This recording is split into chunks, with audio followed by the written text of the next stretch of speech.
ನಮಸ್ತೆ, ನಾನಿವತ್ತು high protein ಇರುವಂಥ ಎಲ್ಲ ಕಾಳುಗಳನ್ನು ಬಳಸಿ ಮಲ್ಟಿಗ್ರೇನ್ ದೋಸೆನ ಮಾಡ್ತಾಯಿದ್ದೀನಿ. ಇದನ್ನು ನೀವು ಬೆಳಗಿನ ತಿಂಡಿಗಾದರೂ ಮಾಡ್ಕೋಬೋದು, ಇಲ್ಲ ರಾತ್ರಿ ಊಟಕ್ಕಾದರೂ ಮಾಡ್ಕೋಬೋದು. ತುಂಬ ಚೆನ್ನಾಗಿರುತ್ತೆ. ಅದಕ್ಕೆ ಬೇಕಾಗಿರುವ ಸಾಮಗ್ರಿಗಳು: ನಾನಿಲ್ಲಿ 1 ಕಪ್ಪಿನಷ್ಟು ಕಡಲೆಕಾಳು, ಹೆಸರು ಕಾಳು, ಮಸೂರ್ ದಾಲ್, ನಾನಿಲ್ಲಿ 1 ಕಪ್ಪಿನಷ್ಟು ಕೆಂಪಕ್ಕಿನ ತೊಗೊಂಡಿದ್ದೀನಿ. ನಂತರ 1 ಕಪ್ಪಿನಷ್ಟು ಕಡಲೆಬೇಳೆ. ನಾನಿಲ್ಲಿ ಎಲ್ಲ 1 ಕಪ್ಪಿನಷ್ಟು ಮಾತ್ರ ತೊಗೊಂಡಿದ್ದೀನಿ. ಕ್ವಾಂಟಿಟಿ ನಿಮಗೆ ಜಾಸ್ತಿ ಬೇಕನ್ನೋರು ಜಾಸ್ತಿ ಮಾಡ್ಕೊಳ್ಳಿ, ಕಡಿಮೆ ಬೇಕನ್ನೋರು ಕಡಿಮೆ ಹಾಕ್ಕೊಳ್ಳಿ. ನಾನಿಲ್ಲಿ 1 ಕಪ್ಪಿನಷ್ಟು ಶೇಂಗಾ ಕೂಡ ತೊಗೊಂಡಿದ್ದೀನಿ. 1 ಕಪ್ಪಿನಷ್ಟು ವೈಟ್ ರೈಸ್ ತೊಗೊಂಡಿದ್ದೀನಿ. ನೀವು ಬೇಕಿದ್ರೆ ವೈಟ್ ರೈಸ್ ಸ್ಕಿಪ್ ಕೂಡ ಮಾಡ್ಕೋಬೋದು, ಯಾಕಂದರೆ ಇಲ್ಲಿ ನಾನಿಲ್ಲಿ ರೆಡ್ ರೈಸ್ ತೊಗೊಂಡಿದ್ದೀನಿ. ನಿಮ್ಮ ಹತ್ರ ರೆಡ್ ರೈಸ್ ಇರಲಿಲ್ಲ ಅಂದರೆ ವೈಟ್ ರೈಸ್ ತೊಗೊಳ್ಳಿ, ನಡೆಯುತ್ತೆ. ಕ್ರಿಸ್ಪಿಗೋಸ್ಕರ ಹಾಕ್ತಾಯಿದ್ದೀನಿ ನಾನಿಲ್ಲಿ ರೈಸನ್ನು. ಈಗ ಇದನ್ನು ಎಲ್ಲ ಮಿಕ್ಸ್ ಮಾಡಿಕೊಂಡು ವಾಶ್ ಮಾಡ್ಕೋಬೇಕಾಗುತ್ತೆ. ಎಲ್ಲ ಬೇಳೆಗಳನ್ನು ಚೆನ್ನಾಗಿ ತೊಳೆದ ಮೇಲೆ ಇದು ಮುಳುಗುವಷ್ಟು ನೀರು ಹಾಕೊಂಡು ರಾತ್ರಿ ಇಡೀ ನೆನೆ ಇಟ್ಕೋಬೇಕು. ನೀವು ರಾತ್ರಿ ಊಟಕ್ಕೆ ಮಾಡ್ಕೋರಾದರೆ ಬೆಳಿಗ್ಗೆ ನೀವು ನೆನೆ ಇಟ್ಕೊಳ್ಳಿ. 7ರಿಂದ 8 ತಾಸಾದರೂ ನೆನೆಬೇಕಿದು, ಅಂದರೆ ಚೆನ್ನಾಗಿ ಬರುತ್ತೆ. ನೋಡಿ, ನಾನಿಲ್ಲಿ ಇದು ಬೆಳಿಗ್ಗೆ ಚೆನ್ನಾಗಿ ನೆನೆದಿದೆ ಇದು. ಈಗ ಇದನ್ನು ನೀರು ಸೋಸ್ಕೊಂಡ್ಬಿಡ್ತೀನಿ. ಒಂದ್ಸರಿ ಸೋಸ್ಕೊಂಡು ವಾಶ್ ಮಾಡ್ಕೊಂಡ್ಬಿಡಿ ಬೇಳೆಗಳನ್ನೆಲ್ಲ ಚೆನ್ನಾಗಿ. ಈಗ ಇದನ್ನು ಮಿಕ್ಸರ್ ಮಾಡ್ಕೊಳ್ಳೋಣ. ಮಿಕ್ಸಿಗೆ ನಾನು ಬೇಳೆಗಳನ್ನೆಲ್ಲ ಹಾಕಿ ಒಂದು ಹಸಿಮೆಣಸಿನಕಾಯಿ ಮತ್ತು ಒಂದು ಇಂಚಿನಷ್ಟು ಶುಂಠಿನ ಹಾಕ್ತಾಯಿದ್ದೀನಿ. ಹಸಿ ಶುಂಠಿನ ಎದಕ್ಕೆ ಹಾಕಬೇಕಂದ್ರೆ ಸ್ವಲ್ಪ ಬೇಳೆಗಳೆಲ್ಲ ಒಗರೊಗರು ಇರ್ತಲ್ಲ, ಅದು ಬರೋದಿಲ್ಲ. ಹೀಗಾಗಿ ಹಾಕೊಂಡ್ಬಿಡಿ. ಸ್ವಲ್ಪ ನೀರು ಹಾಕಿ ನುಣ್ಣಗೆ ರುಬ್ಕೋಬೇಕು. ನಾವು ಪೆಸರಟ್ಟೆಲ್ಲ ಮಾಡ್ತೀವಲ್ವ, ಅದೇ ರೀತಿಯೇ ನಾವು ಇದನ್ನು ಕೂಡ ರುಬ್ಕೋಬೇಕಾಗುತ್ತೆ. ಹಸಿಮೆಣಸಿನ್ಕಾಯಿ ಇದು ಆಪ್ಷನಲ್ಲು, ನೀವು ಬೇಕಂದರೆ ಹಾಕ್ಕೊಳ್ಳಿ, ಇಲ್ಲ ಸ್ಕಿಪ್ ಕೂಡ ಮಾಡ್ಕೋಬೋದು ಖಾರ ಬೇಡ ಅನ್ನೋರು. ನೋಡಿ, ನಾನು ಈ ರೀತಿ ನುಣ್ಣಗೆ ರುಬ್ಕೊಂಡಿದ್ದೀನಿ. ಈಗ ಎಲ್ಲ ಬೇಳೆಗಳನ್ನ ಮಿಕ್ಸಿ ಮಾಡಿಕೊಂಡು ಒಂದು ಬೌಲ್ಗೆ ಹಾಕೊಂಡ್ಬಿಡಿ. ಬ್ಯಾಟರ್ ನಾವು ಇದಕ್ಕೆ ತುಂಬ ನೀರು ಹಾಕೋಬಾರ್ದು, ತುಂಬ ಗಟ್ಟಿನೂ ಇರಬಾರ್ದು, ಮೀಡಿಯಮ್ ಇರಬೇಕು. ಆ ರೀತಿಯೂ ನೋಡಿಕೊಂಡು ನೀರನ್ನು ಸೇರಿಸ್ಕೊಂಡ್ಬಿಡಿ. ಇದಕ್ಕೆ ನಾನು ರುಚಿಗೆ ತಕ್ಕಷ್ಟು ಉಪ್ಪು ಹಾಕ್ತಾಯಿದ್ದೀನಿ. ಉಪ್ಪು ಹಾಕ್ಕೊಂಡು ಚೆನ್ನಾಗಿ ಮಿಕ್ಸ್ ಮಾಡ್ಕೊಂಬಿಡಿ. ಚೆನ್ನಾಗಿ ಮಿಕ್ಸ್ ಮಾಡ್ಕೊಂಡ್ಮೇಲೆ ನಾನಿಲ್ಲಿ 1 ಟೀ ಸ್ಪೂನ್ದಷ್ಟು ಈನೋನ ಹಾಕ್ತಾಯಿದ್ದೀನಿ. ಈನೋ ಇರಲಿಲ್ಲ ಅಂದರೆ ಅಡುಗೆ ಸೋಡಾ ಹಾಕ್ಕೊಳ್ಳಿ. ಈನೋ ಬೇಡ ಅನ್ನೋರು ಸ್ಕಿಪ್ ಕೂಡ ಮಾಡ್ಕೋಬೋದು. ಸ್ವಲ್ಪ ಮೆತ್ತಗೆ ಬರುತ್ತೆ ದೋಸೆ. ನಿಮಗೆ ಕ್ರಿಸ್ಪಿ ಬೇಕು ಅನ್ನೋರು ಈನೋನ ಹಾಕ್ಕೊಳ್ಳಿ, ಇಲ್ಲಾಂದರೆ ಅಡುಗೆ ಸೋಡಾನ ಹಾಕೊಳ್ಳಿ. ಹಾಕಿ ಚೆನ್ನಾಗಿ ಮಿಕ್ಸ್ ಮಾಡ್ಕೋಬೇಕಾಗತ್ತೆ ಎಲ್ಲನೂ, ಅಂದರೆ ಈನೋ ಎಲ್ಲ ಚೆನ್ನಾಗಿ ಮಿಕ್ಸ್ ಆಗಬೇಕದು ಹಿಟ್ಟಲ್ಲಿ. ಆ ರೀತಿ ನೀವು ನೋಡಿಕೊಂಡು ಮಿಕ್ಸ್ ಮಾಡ್ಕೊಳ್ಳಿ. ಇಷ್ಟು ಮಾಡ್ಕೊಂಡ್ರೆ ಬ್ಯಾಟರ್ ರೆಡಿನೇ ಆಗಿಬಿಡುತ್ತೆ.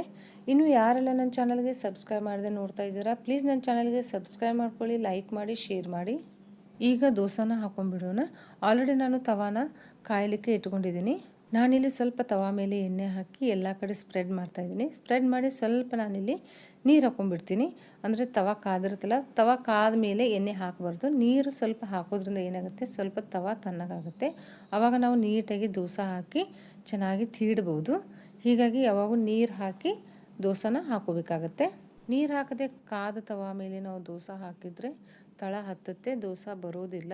ಹೀಗಾಗಿ ನೀವು ಯಾವತ್ತೂ ತವಾ ಕಾದಿರುತ್ತಲ್ಲ ಅದ್ರ ಮೇಲೆ ಸ್ವಲ್ಪ ನೀರು ಹಾಕಿ ದೋಸೆನ ಹಾಕೊಳ್ಳಿ, ಇಲ್ಲಾಂದರೆ ಈ ರೀತಿ ರೌಂಡ್ಗೆ ಮಾಡ್ಕೊಳ್ಳಿಕ್ಕೆ ತವಾಕ್ಕೆ ಹಿಟ್ಟು ಅಂಟ್ಕೊಂಡ್ಬಿಡುತ್ತೆ.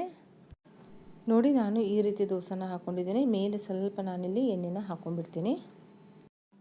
ದೋಸೆನ ಬೇಳೆ ಹಾಕಿ ಮಾಡಿರೋದ್ರಿಂದ ಸ್ವಲ್ಪ ಬೇಯೋದಕ್ಕೆ ಒಂದು 2 ನಿಮಿಷ ಹೆಚ್ಚಿಗೆ ಟೈಮ್ ತೊಗೊಳುತ್ತೆ. ನಾರ್ಮಲಾಗಿ ನಾವು ಮಸಾಲೆ ದೋಸೆ ಮಾಡಿರ್ತೀವಲ್ವ, ಅದಕ್ಕಿಂತ ಸ್ವಲ್ಪ ಒಂದು 2 ನಿಮಿಷ ಜಾಸ್ತಿನೇ ಟೈಮ್ ತೊಗೊಳುತ್ತೆ. ಅಂದರೆ ಬೇಳೆ ಸ್ವಲ್ಪ ಲೇಟಾಗಿಯೇ ಬೇಯುತ್ತಲ್ಲ, ಹೀಗಾಗಿ ನೋಡಿ ಈ ರೀತಿ ಮೀಡಿಯಮ್ ಫ್ಲೇಮ್ ಇಟ್ಕೊಂಡೇ ಬೇಯಿಸ್ಕೊಳ್ಳಿ. ನಾರ್ಮಲಾಗಿ ನಾವು ಮಸಾಲೆ ದೋಸೆ ಎಲ್ಲ ಹೇಗೆ ಮಾಡ್ತೀವೋ ಅದೇ ರೀತಿಯೇ ಇದನ್ನು ಕೂಡ ಬೇಯಿಸ್ಕೋಬೇಕಾಗತ್ತೆ.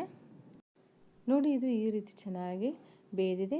ಅಂದರೆ ಮೇಲೆ ಡ್ರೈ ಅನಿಸುತ್ತಲ್ಲ, ಆವಾಗ ನೀವು ಈ ರೀತಿ ಸೈಡ್ದೆಲ್ಲ ನಿಧಾನಕ್ಕೆ ತಗೊಂಬಿಡಿ. ನಿಧಾನಕ್ಕೆ ತಗೊಂಡು ತಿರುಗಿ ಹಾಕೋಬೇಕಾಗತ್ತೆ. ಮಸಾಲೆ ದೋಸೆ ಎಲ್ಲ ಏನು ಮಾಡ್ತೀವಿ, ನಾವು ಒಂದೇ ಸೈಡು ಬೇಯಿಸ್ಕೊತೀವಿ. ಈ ಥರ ಪೆಸರಟ್ಟು ಮತ್ತು ಕಾಳುಗಳನ್ನೆಲ್ಲ ಹಾಕಿ ದೋಸೆ ಮಾಡ್ತೀವಲ್ವ, ಈ ರೀತಿ ದೋಸೆ ಮಾಡಿದಾಗ ನಾವು 2 ಸೈಡು ಈ ರೀತಿ ನಾವು ಕಾಳುಗಳನ್ನೆಲ್ಲ ಹಾಕಿ ದೋಸೆ ಮಾಡ್ತೀವಲ್ವ, ಅದನ್ನು 2 ಸೈಡು ಬೇಯಿಸಿದ್ರೇ ಬಾಯಲ್ಲಿ ರುಚಿ ಕೊಡುತ್ತೆ. ಇಲ್ಲಾಂದರೆ ಏನಾಗುತ್ತೆ, ನಮಗೆ ಹಸಿ ಅನಿಸುತ್ತೆ. ಒಂದೇ ಸೈಡು ಬೇಯಿಸ್ಕೊಂಡ್ಬಿಟ್ರೆ ಮಸಾಲೆ ದೋಸೆ ಎಲ್ಲ ಒಂದೇ ಸೈಡು ಬೇಯಿಸ್ಕೊತೀವಿ. ಬಟ್ ಕಾಳುಗಳಿಂದ ಮಾಡಿದ ದೋಸೆಗಳನ್ನೆಲ್ಲ ಏನು ಮಾಡಿ 2 ಸೈಡ್ ಬೇಯಿಸ್ಕೊಂಡ್ರೆ ಚೆನ್ನಾಗಿರುತ್ತೆ. ಈ ದೋಸೆನ ನೀವು ಬೆಳಗಿನ ತಿಂಡಿಗೆ ಇಲ್ಲ ರಾತ್ರಿ ಊಟಕ್ಕಾದರೂ ಮಾಡ್ಕೋಬೋದು.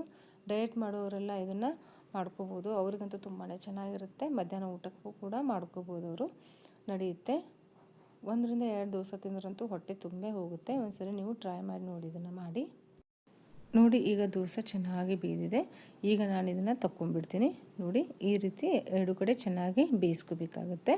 ಇಷ್ಟು ಮಾಡ್ಕೊಂಡ್ರೆ ಎಲ್ಲ ಕಾಳುಗಳನ್ನ ಮಿಕ್ಸ್ ಮಾಡ್ಕೊಂಡಿರುವಂಥ ದೋಸೆ ರೆಡಿನೇ ಆಗಿಬಿಡುತ್ತೆ. ನಾರ್ಮಲಾಗಿ ಆಲೂಗಡ್ಡೆ ಪಲ್ಯ ಮತ್ತು ಕೊಬ್ಬರಿ ಚಟ್ನಿ ಜೊತೆ ತಿನ್ಬೋದು, ಇಲ್ಲಾಂದರೆ ಎಗ್ ಕರಿ ಜೋಡಿ ತುಂಬ ಚೆನ್ನಾಗಿರುತ್ತೆ. ಅದನ್ನು ಕೂಡ ಟ್ರೈ ಮಾಡಿ. ಅದ್ರ ಜೊತೆ ಕೂಡ ಅಂತೂ ಚೆನ್ನಾಗಿರುತ್ತೆ. ಆಮೇಲೆ ಇಲ್ಲಾಂದರೆ ನೀವು ಮಿಕ್ಸ್ಡ್ ಸಬ್ಜಿ ಮಾಡಿರ್ತೀರಲ್ಲ ಅದ್ರ ಜೊತೆ ಕೂಡ ತಿನ್ಬೋದು, ಅದು ಕೂಡ ಚೆನ್ನಾಗಿರುತ್ತೆ. ಇಷ್ಟು ಮಾಡ್ಕೊಂಡ್ರೆ ಮಲ್ಟಿಗ್ರೇನ್ ದೋಸೆ ರೆಡಿನೇ ಆಗಿಬಿಡುತ್ತೆ. ಈ ವಿಡಿಯೋ ನಿಮಗೆ ಇಷ್ಟವಾಗಿದ್ದರೆ ಪ್ಲೀಸ್ ಒಂದು ಲೈಕ್ ಮಾಡಿ, ಶೇರ್ ಮಾಡಿ. ಇನ್ನು ಯಾರೆಲ್ಲ ನನ್ನ ಚಾನಲ್ಗೆ ಸಬ್ಸ್ಕ್ರೈಬ್ ಮಾಡಿದ್ರೆ ನೋಡ್ತಾ ಇದ್ದೀರಾ ಪ್ಲೀಸ್ ನನ್ನ ಚಾನಲ್ಗೆ ಸಬ್ಸ್ಕ್ರೈಬ್ ಕೂಡ ಮಾಡ್ಕೊಳ್ಳಿ.